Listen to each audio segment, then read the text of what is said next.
Hello everyone, in today's video I will show you how to transfer cryptocurrency from Binance to Coinbase step by step.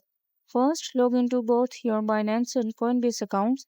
On Coinbase, click the Send and Receive button in the top right corner and select Receive. Next, choose the cryptocurrency you want to receive. For example, if Litecoin is selected, Coinbase will display your Litecoin deposit address. Copy this address carefully.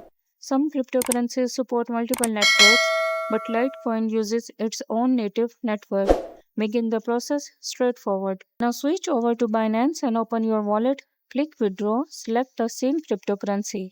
Binance will usually detect the correct network automatically, but always double check that the selected network matches the one shown on Coinbase. After that, enter the amount you want to transfer. Click Withdraw, review the details, and continue. You will need to complete Binance security verification process, which may include email, SMS, or authenticator code confirmation. Once the withdrawal request is submitted, you can track its status in your recent withdrawal history. After the transaction is approved and confirmed on the blockchain, the funds will appear in your Coinbase account. Thanks for watching.